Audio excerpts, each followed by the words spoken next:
Welcome to T SAT. This is Eshwar Kumar. So ఈ వీడియోలో మనం ఇక్కడ ఇండియా ఇజ్రాయెల్ రిలేషన్స్ గురించి డిస్కస్ చేసుకోబోతూ ఉన్నాం. సో ఇక్కడ ప్రధానంగా మనం చూసుకున్నట్లయితే ఇక్కడ ఇజ్రాయెల్ అనేటువంటి దేశం యొక్క మ్యాప్ మనం చూద్దాం. ఇక్కడ సో ఈ ప్రాంతం ఇజ్రాయెల్ దేశం యొక్క, సో ఇదంతా కూడా ఇజ్రాయెల్ దేశం యొక్క మ్యాప్. ఓకే, సో భారతదేశం అక్కడ ఉంటుంది.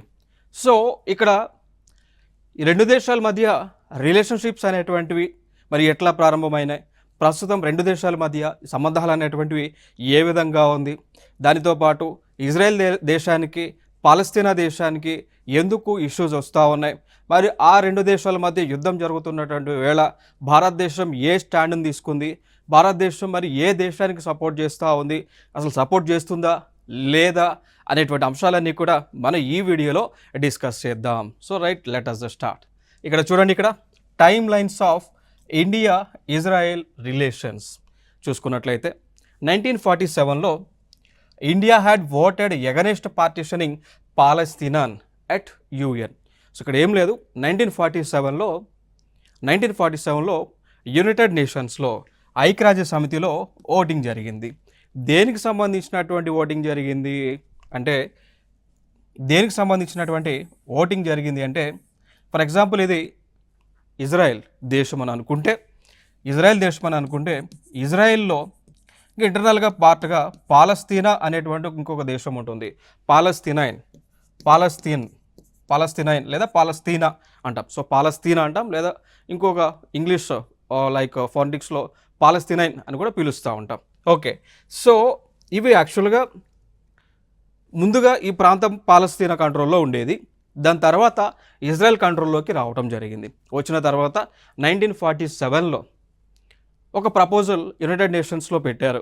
ఏమని పెట్టారు అంటే ఈ రెండు ప్రాంతాలను కూడా రెండు దేశాలుగా విభజన చేయండి అని చెప్పేసి ప్రపోజల్ని పెట్టడం జరిగింది. ఓకేనా. సో పాలస్తీనా ఏరియా ఏదైతే ఉందో, పాలస్తీనాకి చెందినటువంటి ప్రజలు ఎవరైతే ఉన్నారో, సో జనరల్గా ఈ పాలస్తీనా ప్రజలు అందరూ కూడా ఇస్లామిక్ రిలీజియన్కి చెందినటువంటి వారు. ఈ యొక్క ఇజ్రాయెల్లో ఉన్నటువంటి ప్రజలు వీళ్ళందరూ కూడా జూదులు లేదా జ్యూస్ అంటాం, లేదా యూదులు అంటాం. యూదులు కానీ జ్యూస్ అని చెప్పేసి పిలుస్తూ ఉంటాం. సో ఇక్కడ ఇజ్రాయెల్లో ఉన్నటువంటి ప్రజలు, ఇజ్రాయెల్ ఈ గ్రూప్ ఏదైతే ఉందో వీరి రిలీజియన్ వచ్చి జ్యూస్ అంటాం.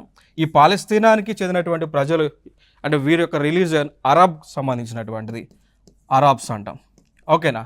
సో అయితే యునైటెడ్ నేషన్స్లో పెట్టినటువంటి తీర్మానం ఏంటి అంటే ఈ ప్రాంతం ఏదైతే ఉందో దీన్ని రెండుగా విభజన చేయండి అని ప్రపోజల్ పెట్టారు.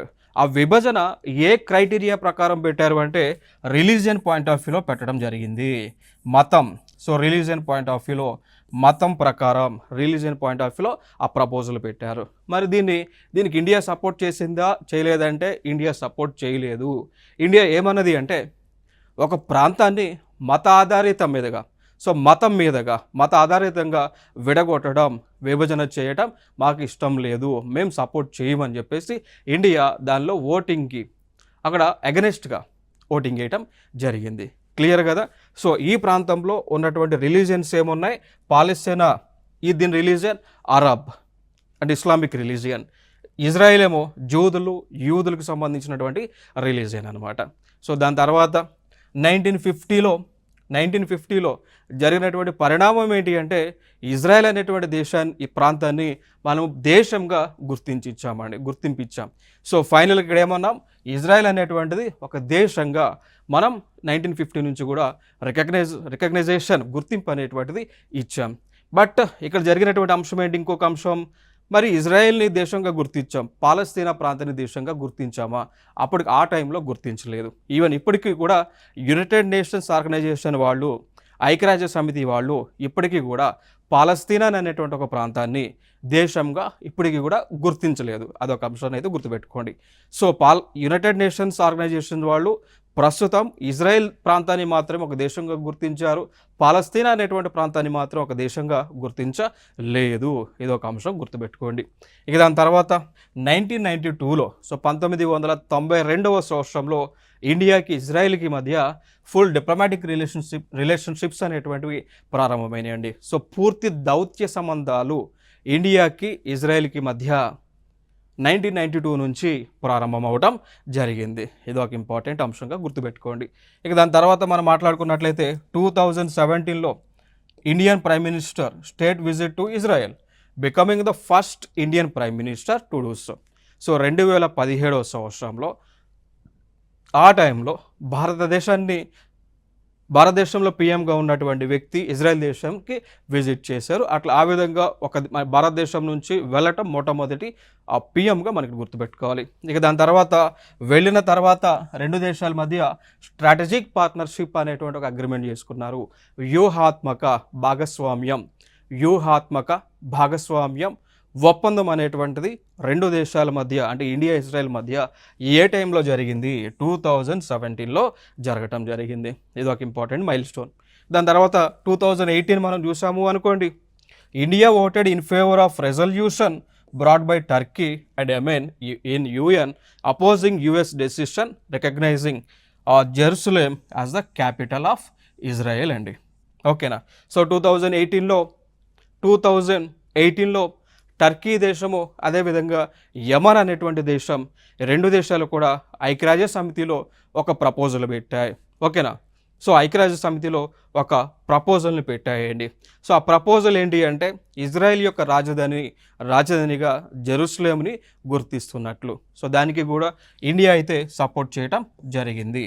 ఇది ఒక అంశంగా గుర్తుపెట్టుకోండి. సో దీన్ని బట్టి మనం అర్థం చేసుకోవచ్చు అండి, ఇజ్రాయెల్ యొక్క క్యాపిటల్ జెరూసలేం అనేటువంటి అంశాన్ని మనం గుర్తుపెట్టుకోవచ్చు ఇక్కడ.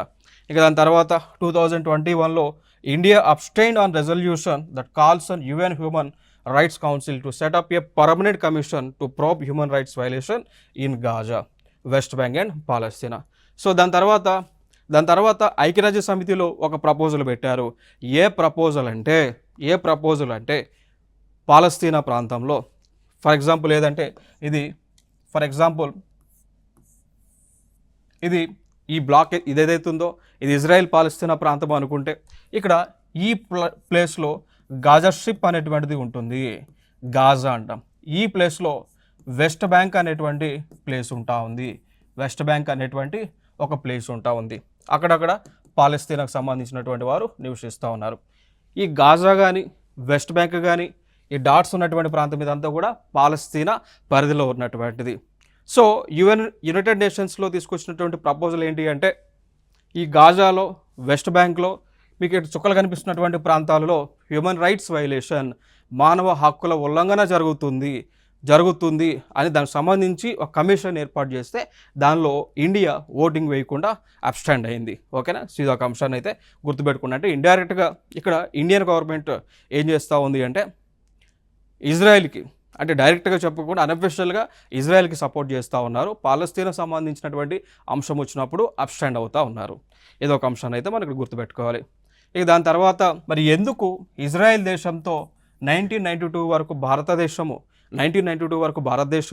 ఈ యొక్క డిప్లొమాటిక్ రిలేషన్షిప్స్ కానీ లేదు అంటే స్ట్రాటజిక్ పార్ట్నర్షిప్ అగ్రిమెంట్స్ కానీ చేసుకోలేదు అంటే దానికి గల కారణాలు ఏంటి అంటే, ఒకటి పొలిటికల్ ఐడియాలజీ డిఫరెన్స్ అండి.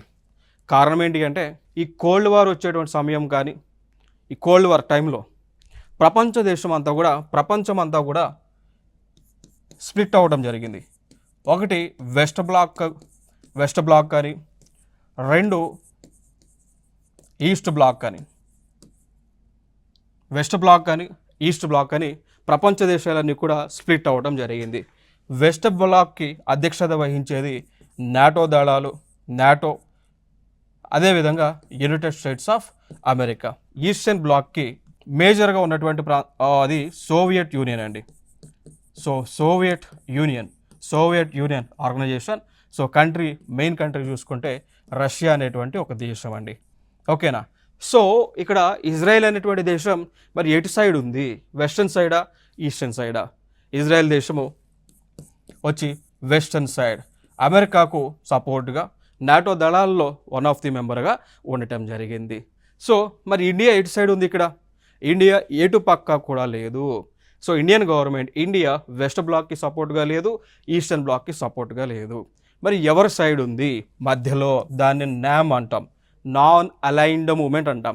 మధ్యలో ఏముంటుందండి? నాన్ అలైన్డ్ అలైన్డ్ మూమెంట్ అని మనం పిలుస్తామండి. క్లియర్ కదా? సో చూడండి ఇక్కడ నాన్ అలైన్డ్ మూమెంట్ అంటే మధ్యలో. సో మేము అటు కాదు ఇటు కాదు మధ్యలో ఉంటాం అని చెప్పేసి మన ఇండియన్ గవర్నమెంట్ ఈ మధ్య పాత్ర తీసుకుంది. సో అందుకోసమే ఇక్కడ పొలిటికల్ ఐడియాలజీ డిఫరెన్స్ వచ్చి సో ఇండియన్ గవర్నమెంట్ వెస్ట్ బ్లాక్కి చెందినటువంటి ఇజ్రాయెల్తో ఫ్రెండ్షిప్ అనేటువంటిది చేయలేదు, అగ్రిమెంట్ అనేటువంటిది చేయలేదు. సో ఈ అంశాన్ని అయితే గుర్తుపెట్టుకోండి, వెరీ ఇంపార్టెంట్. ఇక దాని తర్వాత మనం మాట్లాడుకోవాల్సి వస్తే సో ఇక్కడ చూడండి ఇక్కడ Nehru and Gandhiji stand. So both of them pledged support for the Palestine and rejected the notion of two nations based on religious criteria. So మనం మాట్లాడుకున్నాం. సో 1947లో ఐక్యరాజ్య సమితిలో ఒక ప్రపోజల్ పెట్టారు. ఏ ప్రపోజలు? ఒక ప్రాంతాన్ని ఇజ్రాయెల్ అనేటువంటి ఒక దేశం, పాలస్తీనా అనేటువంటి ఒక దేశం ఏర్పడాలి. ఆ ఏర్పడేటువంటిది మతానుసారంగా రిలీజియన్ బేసిస్లో ఏర్పడాలని ప్రపోజల్ అయితే పెట్టారు. సో ఇండియన్ గవర్నమెంట్ ఏం చేసింది 1947లో? సపోర్ట్ చేయలేదు. దానికి మూలమైనటువంటి కారణాలు ఎవరు? వీరిద్దరూ కూడా. సో నెహ్రూ గారు కానీ గాంధీజీ గారు కానీ అపోజ్ చేశారు. ఒక దేశాన్నైనా ఒక ప్రాంతాన్నైనా మత ప్రాతిపదికన విడగొట్టొద్దు అని వీళ్ళు స్ట్రాంగ్గా సపోర్ట్ చేస్తారు. కారణం ఏంటి అంటే గతంలో మన భారతదేశంలో మనం చూసి ఉన్నాం. ఈ బెంగాల్ అనేటువంటి ప్రాంతం ఏదైతే ఉందో, సో దీనిని 1905లో లార్డ్ కర్జన్ అనేటువంటి ఒక వ్యక్తి, లార్డ్ కర్జన్, సో 1905లో ఈ యొక్క లార్డ్ కర్జన్ అనేటువంటి ఒక బ్రిటిష్ రూలర్ ఈ యొక్క బెంగాల్ ప్రాంతాన్ని రెండుగా విభజన చేశారు రిలీజియన్ పాయింట్ ఆఫ్ వ్యూలో. సో హిందూస్ అదేవిధంగా ఇస్లామిక్ అని. సో హిందూస్ అదేవిధంగా ఇస్లామిక్ పాయింట్ ఆఫ్ వ్యూలో విభజన చేశారు. సో 1905లో ఎప్పుడైతే బెంగాల్ అనేటువంటి ఏకంగా ఉన్నటువంటి ప్రాంతాన్ని మత ప్రాతిపదికన రిలీజన్ బేసిస్లో విడగొట్టారో అప్పుడు ఆ దేశంలో అల్లకొల్లాలు అనేటువంటివి జరగడం జరిగింది, డిఫరెన్సెస్ అనేటువంటి రావడం జరిగింది, రిలీజియన్ కాన్ఫ్లిక్ట్స్ అనేటువంటివి ఎక్కువగా పెరగడం జరిగింది. సో ప్రజలలో విభేదాలు అనేటువంటివి పెరగడం జరిగింది. సో ఇవన్నీ దృష్టిలో పెట్టుకొని వారందరూ కూడా సపోర్ట్ చేయలేదు. నెక్స్ట్ ఇంకొక అంశం చూసుకుంటే ఈ రెండు దేశాల మధ్య ఎకనామిక్ టైస్ ఏ విధంగా ఉంది అనేటువంటి అంశాన్ని మనం ఇక్కడ చూద్దాం. సో ఇక్కడ ఈ కలర్ మీకు కనిపిస్తున్నది, ఇక్కడ ఇది ఇండియాకి సంబంధించినటువంటి ఎక్స్పోర్ట్స్. ఈ కలర్ ఏమో ఇజ్రాయెల్కి సంబంధించినటువంటి ఎక్స్పోర్ట్స్ అండి. ఇదేమో ఈ యొక్క రెక్టాంగిల్ ఏమో బైలేటరల్కి సంబంధించింది, బైలేటరల్ ట్రేడ్కి సంబంధించింది. సో చూడండి ఇక్కడ 2009 నుంచి కూడా ఇండియాకి ఇజ్రాయెల్కి ట్రేడ్ ఏ విధంగా ఉంది. సో దీన్ని బట్టి అర్థం చేసుకోండి, ఇది ఇండియా. సో ఇక్కడ ఇండియా చూసుకుంటే 1845.6 US మిలియన్స్. ఇక్కడ ఇజ్రాయెల్ మనం చూసుకున్నట్లయితే 2890 ఎక్స్పోర్ట్స్ అండి. ఓకేనా? అంటే ఈ కలర్ ఏమో ఇజ్రాయెల్ దేశం నుంచి భారతదేశంలోకి వస్తున్నటువంటి వస్తువులు, ఈ కలర్ ఏమో ఇండియా నుంచి ఇజ్రాయెల్కి వెళ్తున్నటువంటి వస్తువులు. చూస్తే ఇక్కడ ఏమవుతుంది, ఈ యొక్క పిక్చర్ చూస్తే మీకు ఫైనల్గా మీకు అర్థం అవ్వాల్సినటువంటి అంశం ఏంటి అంటే ఇండియాకి ఇజ్రాయెల్కి మధ్య ఈ యొక్క ఫోటో ద్వారా మీకు అర్థం అవ్వాల్సినటువంటి అంశం ఏంటి అంటే ఇండియాకి ఇజ్రాయెల్కి మధ్య ట్రేడ్ అనేటువంటిది సర్ప్లస్ ఉందా, డెఫిసిట్ ఉందా అర్థం చేసుకోవాలి. సో ట్రేడ్ లోటు ఉందా, అధికంగా ఉందా, వాణిజ్యం అధికంగా ఉందా, లోట్లో ఉందా. సో ట్రేడ్ డెఫిసిట్ ఉంది అంటే వాణిజ్య లోటు అనేటువంటిది ఎక్కువగా ఉండటం జరిగింది. సో వాణిజ్య లోటు ఉంది. ఓకేనా? సో ఈ అంశాన్ని అయితే మీరు పరిగణలోకి తీసుకోండి. ప్రీవియస్ ఇయర్ క్వశ్చన్ ఏమని అడిగారంటే ఇండియాకి ఇజ్రాయెల్కి మధ్య వాణిజ్య లోటు ఉందా, వాణిజ్యం అధికంగా ఉంది అని చెప్పేసి గతంలో అడగటం జరిగింది. సో దీన్ని బట్టి మనం అర్థం చేసుకోవాల్సిన అంశం ఏంటి అంటే వాణిజ్య లోటు ఉంది అంటే ఇజ్రాయెల్ దేశం నుంచి భారతదేశానికి గూడ్స్ ఎక్కువ వస్తూ ఉన్నాయి. ఓకేనా? ప్లస్ ఉంది. ఓకేనా? సో అంశాన్ని అయితే గుర్తుపెట్టుకోండి. నెక్స్ట్ దాని తర్వాత మరి ఎగుమతులు దిగుమతులు మనం చూసుకున్నాం అనుకోండి, భారతదేశం నుంచి ఆ దేశానికి ఇజ్రాయెల్కి ఎక్కువగా ఎగుమతులు చూసుకుంటే జెమ్స్ అండ్ జ్యువెలరీస్, డ్రగ్స్ కానీ, ట్రాన్స్పోర్ట్ ఎక్విప్మెంట్ కానీ, ప్లాస్టిక్ కానీ, ఇనార్గానిక్ కాంపౌండ్స్ కానీ ఎగుమతులు చేస్తూ ఉన్నాం. దాంతోపాటు పెట్రోలియం ప్రోడక్ట్స్ కానీ, పర్ల్స్ ముత్యాలు కానీ, సో ఎలక్ట్రానిక్స్ కానీ, ఫ్యాబ్రిక్స్ కానీ ఇవన్నీ కూడా మనం ఎగుమతి చేస్తూ ఉన్నామండి. దిగుమతులు మనం చూసుకున్నాము అనుకోండి, ఆ దేశం నుంచి దిగుమతి చేసుకునేది పర్ల్స్ కానీ, ఫర్టిలైజర్స్ కానీ, ఇన్ఆర్గానిక్ కాంపౌండ్స్ కానీ, ప్రొఫెషనల్ ఇన్స్ట్రుమెంట్స్, ఆప్టికల్ గూడ్స్ కానీ, సో ట్రాన్స్పోర్ట్ ఎక్విప్మెంట్ ఇవన్నీ కూడా మనం దిగుమతి చేసుకుంటా ఉన్నాం. అంటే కొన్ని మనం ఎగుమతి చేస్తూ ఉన్నాం, కొన్ని మనం దిగుమతి చేస్తూ ఉన్నామండి. ఓకే, సో దాని తర్వాత ఇంకొక అంశం, ఇండియాకి ఇజ్రాయెల్కి మధ్య ఒక గ్రూప్ని మనం ఏర్పాటు చేసుకున్నాం. ఆ గ్రూప్ పేరే I2U2 అనేటువంటి గ్రూప్. ఆ గ్రూప్ పేరే I2U2 అనేటువంటి గ్రూప్. Very very important. అడిగినటువంటి క్వశ్చన్ ఏంటి అంటే I2U2 గ్రూప్లో ఉన్నటువంటి దేశాలు ఏవి అని అడిగారు. ఇంకొక ఎగ్జామ్లో I2U2లో సభ్యులుగా కానటువంటి దేశాలు ఏవి అని చెప్పేసి అడిగారు. సో వెరీ ఇంపార్టెంట్ I2U2 అనేటువంటిది. ఓకే, సో చూద్దాం ముందుగా. సో I2U2 అనేటువంటిది 2021 సంవత్సరంలో ఏర్పాటు చేయడం జరిగింది. మరి దీనిలో సభ్యులుగా ఉన్నటువంటి దేశాలు మనం చూసుకున్నట్లయితే, ఒకటి మన Bharatadesam, India, 2 Israel, 3 USA, 4 United Arab Emirates అండి. United Arab Emirates.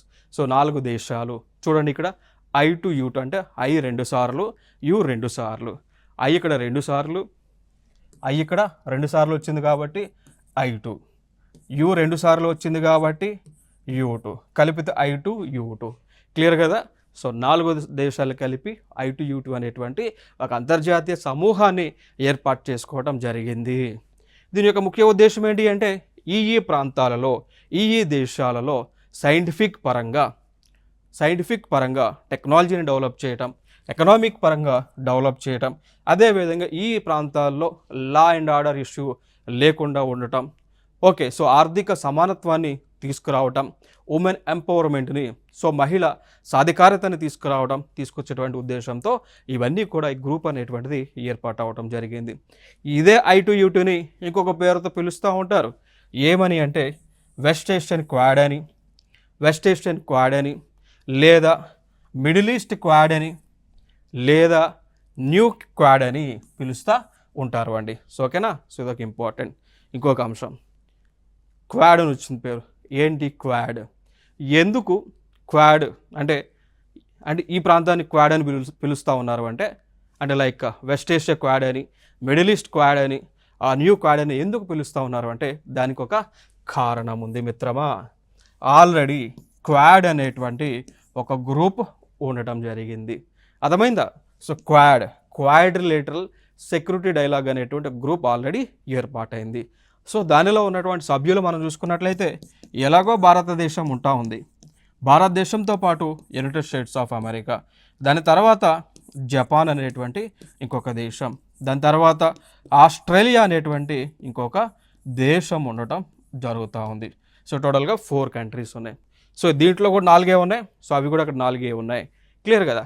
సో దీని రిసెంబ్లెన్స్గా I2U2 ఫామ్ అయింది అని ఇండైరెక్ట్గా చెప్తా ఉన్నారు. ఇది ఒక ఇంపార్టెంట్ ఏరియా. దాని తర్వాత మనం చూసుకున్నట్లయితే డిఫెన్స్ కోఆపరేషన్ పరంగా చూసుకున్నట్లయితే, ఇక్కడ మనము ఆ దేశం నుంచి, ఇజ్రాయెల్ దేశం నుంచి ఇవన్నీ కూడా కొనుక్కొచ్చుకుంటా ఉన్నాం. లైక్ BB-RAM అనేటువంటి ఒక మిసైల్ కానీ, హర్రూప్ లాయిటరింగ్ మ్యూనిటేషన్ కానీ, పైథాన్ కానీ, స్పైస్ కానీ, పొపేయి కానీ, గ్రిఫెన్ గైడెడ్ బాంబ్స్ కానీ, spike anti tank guided missiles కానీ. ఓకేనా? దాని తర్వాత అన్మ్యారీడ్ ఏరియల్ వెహికల్స్ అంటాం, అంటే డ్రోన్స్ కూడా కొనుక్కొచ్చుకుంటా ఉన్నాం. హెరాన్ అని, సెర్చర్ అని, హరూప్ అని. దాని తర్వాత రాడర్స్, సెన్సర్స్ అండ్ రాడర్స్ కూడా మనం ఇజ్రాయెల్ దేశం నుంచి కొనుక్కొచ్చుకుంటా ఉన్నామండి. దాని తర్వాత ఎయిర్ డిఫెన్స్ సిస్టమ్స్లో భాగమైనటువంటి బరాక్ శామ్ సిస్టమ్ మిసైల్స్ కానీ, spider medium range surface to air missiles, ఇవన్నీ కూడా మనం ఆ దేశం నుంచి కొనుక్కొచ్చుకొని మన భారతదేశంలో భద్రత కోసం, భద్రతా దళాల ద్వారా వాటిని మనం ఉపయోగించుకుంటూ ఉన్నాం. ఇది ఒక ఇంపార్టెంట్ ఏరియా. చూడవచ్చు ఇవన్నీ కూడా. సో ఇదంతా కూడా ఆ దేశంలో, ఇజ్రాయెల్ దేశంలో ఉన్నటువంటి టెక్నాలజీ. ఇంకొక అంశం మనం గుర్తుపెట్టుకోవాల్సిన అంశం ఏంటి అంటే, ఒక ప్రీవియస్ ఇయర్ క్వశ్చన్ అండి అడిగారు. ఏమని అడిగారంటే, క్రింది ఏ దేశాలలో ఐరన్ డోమ్ ఎయిర్ డిఫెన్స్ సిస్టమ్ని వాడుతూ ఉన్నారు ఐరన్ డోమ్ ఎయిర్ డిఫెన్స్ సిస్టమ్ని యూస్ చేస్తూ ఉన్నారు. ఏ దేశము అంటే ఇజ్రాయెల్ దేశము అండి. సో ఈ యొక్క వ్యవస్థ ఏంటి అంటే, ఫర్ ఎగ్జాంపుల్ మీకు ఇక్కడ చూడండి, ఇక్కడ ఒక లారీ టైప్ కనిపిస్తూ ఉందా, యాంటీనాస్ ఉన్నాయా, ఇక్కడ నుంచి ఒక మిసైల్ అనేటువంటిది లాంచ్ అవుతూ ఉందా. ఈ వ్యవస్థనే iron dome air defence system అంటాం. సో దీని యొక్క వర్కింగ్ మెకానిజం ఎట్లా ఉంటుంది అంటే, ఫర్ ఎగ్జాంపుల్ ఇక్కడ చూడవచ్చు, ఇవి లారీలు కనిపిస్తూ ఉన్నాయి, దీనిలో వెపన్స్ లోడ్ అయి ఉంటాయి. ఇక్కడ ఈ రాడార్ వ్యవస్థలు ఉండటం జరిగింది. ఫర్ ఎగ్జాంపుల్ ఇప్పుడు ఆ వెహికల్ని, ఆ లారీగా ఉన్నటువంటి వెహికల్ని కనుక తీసుకొచ్చి ఇక్కడ పెట్టారు అనుకోండి. సో ఈ వెహికల్ ఎక్కడైతే ఉంటుందో దాని పరిధి దాదాపు 70 కిలోమీటర్స్ వరకు అండి. ఇప్పుడు ఈ వెహికల్ ఇక్కడ పెట్టారు, ఈ రాడార్ వ్యవస్థ ఇట్లా పెట్టారు, ఎయిర్ డోమ్ ఎయిర్ డిఫెన్స్ సిస్టమ్ని ఇక్కడ పెట్టారండి.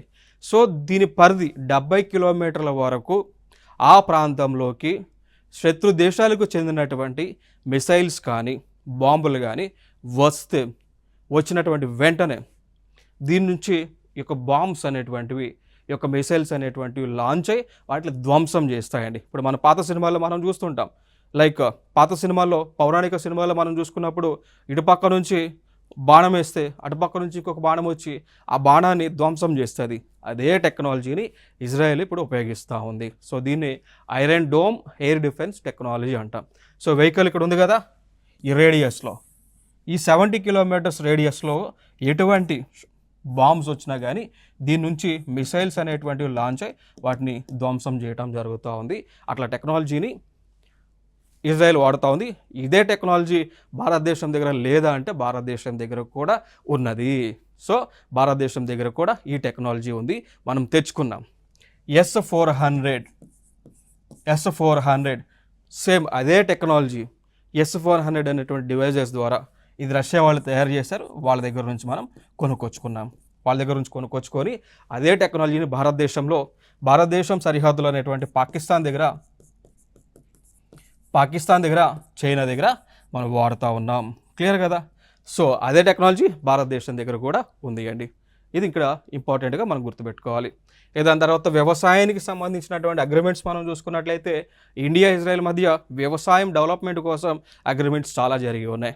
వాటిలో ఫర్ ఎగ్జాంపుల్గా మనం తీసుకున్నట్లయితే ఇజ్రాయెల్ దగ్గర ఒక టెక్నాలజీ ఉంది, ఇజ్రాయెల్ దేశం దగ్గర ఒక టెక్నాలజీ ఉంది. ఏంటి ఆ టెక్నాలజీ అంటే, వారి దగ్గర ఉన్నటువంటి టెక్నాలజీ సముద్రంలో ఉన్నటువంటి ఉప్పు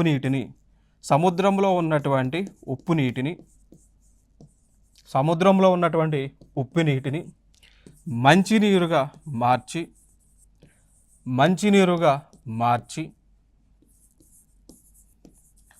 ఆ మార్చినటువంటి నీరుని దేనికి వాడతామండి, త్రాగునీరుగా. అదేవిధంగా ఆ నీరుని వ్యవసాయం కోసం వాడేటువంటి టెక్నాలజీ ఉంది. ఇజ్రాయెల్ దేశం దగ్గర సముద్రంలో ఉన్నటువంటి నీరుని కలెక్ట్ చేసి ఆ కలెక్ట్ చేసినటువంటి నీరుని మంచినీటిగా మార్చి దాన్ని తాగడానికి అదేవిధంగా వ్యవసాయానికి ఉపయోగించుకున్నటువంటి టెక్నాలజీ ఆ దేశంలో ఉంది.